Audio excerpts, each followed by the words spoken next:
guys, what's up and welcome back to our YouTube channel. So guys, mahilig ka ba sa guyabano? Ayan, alam mo na ba yung tatlong unknown na benepisyo nga po ng guyabano? So kung hindi mo pa alam, stay tuned ka lang at pakinggan mo dahil ayan, maganda ang mga benepisyo ng guyabano sa atin. Actually, usually hindi ko nakikita kinakain to ng Pilipino, no? Hindi ko lang sure sa mga probinsya, sa ibang probinsya, pero sa probinsya namin parang bihira ako nakakita na kumakain ng guyabano.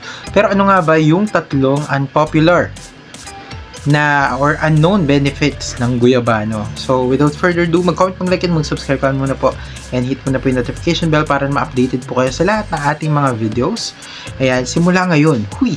Pero yun na nga, number 1, ayan, antidepressive effects. So kailangan natin to, no?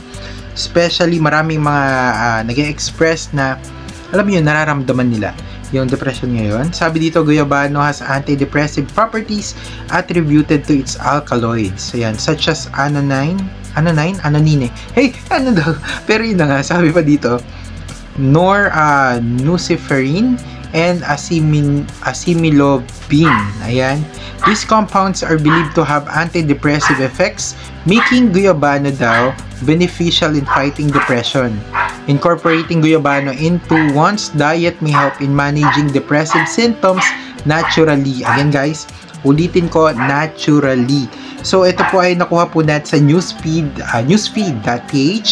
Ayan, again, inuulit ko, yung una ay antidepressive effects. So kung medyo nakakaramdam ka ng pagiging malulungkutin or ano ba tawag dito? Basta yun, nakakaramdam ka ng depression, ayan, para mabawasan ng mga sintomas nga po ng depression ay ugaliin din natin kumain ng guyabano. Pero syempre, sa lahat po ng mga bagay kailangan ay in moderation lang, hindi naman kailangan oras-oras or kailangan in moderation lang lahat. Dahil lahat naman naniniwala ako sa lahat ng mga bagay na sumosobra ay hindi na tama or maaari magkaroon na ng effect sa katawan natin na hindi maganda. So yun lang. So number 2 na po tayo, antibacterial effects. Ayan. In addition to its anti-inflammatory and antidepressive properties nga daw, guyabano also exhibits antibacterial effects nga daw. Ayan. Studies have shown that the aqueous extracts found in guyabano fruit can help combat bacteria like Staphylococcus aureus and Vibrio cholerae,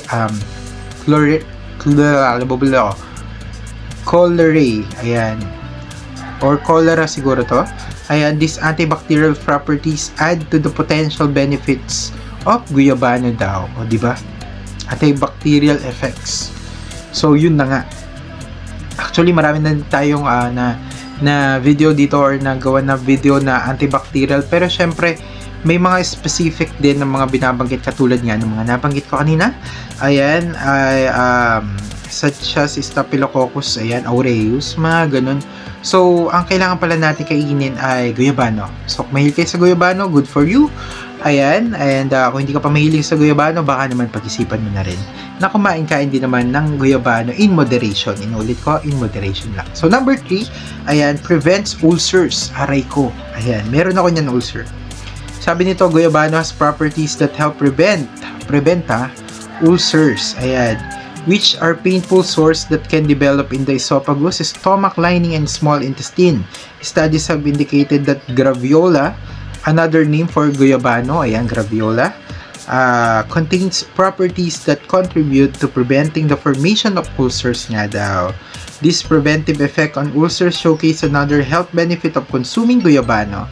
Ito po ay nakuha nga po natin courtesy ng healthtips.ph. So yun na nga. Alam nyo ako, meron akong ulcer. Nakuha ko tong ulcer na to nung nagtrabaho ko sa Polex. Shoutout yan sa SM Mega. Hindi nyo naman kasalanan, to be honest. Yung karelyebo ko lang kasi parang pagka tinatamad siyang relyebuhan ako everyday. Ayan, hindi siya nagre-relyebo sa akin. Umaabot ng mga 3 PM yung pagkain ko bago ako makakain. So yun. So kaya nagka-ulcer ako. And chinek din yan. Meron, anong tawag na? Colonoscopy. Ayan, pwede nyo rin pa-check yun. Through colonoscopy, papasok ang camera. Oy, sorry, excuse me. Sorry pero papasok sa may likod nyo yung camera sa may butt part, ayan, and yun, titignan nila yung pinaka-intestine nyo kung may gas-gas or kung meron nga ba siyang butas. And of course, kailangan seryoso din tayong gamutin ito dahil hindi rin pa biro-biro ito. So yun lang, medyo maingay na, pasensya na, hindi na ako magsasalita, tatapusin natin to. Kung nakaabot po kayo hanggang dito, mag-comment, mag-like, and mag-subscribe na po kayo, at na ba yung notification bell. Sorry. Hindi kasi ako nagiinom ng tubig eh. Ayan, so medyo basta yun. Comment, like, and subscribe, and hit the notification bell para ma-update po kayo sa lahat ng ating mga videos. And again, thank you. See you again sa another vlog po natin. Bye-bye! And yun, subscribe na. Bye-bye!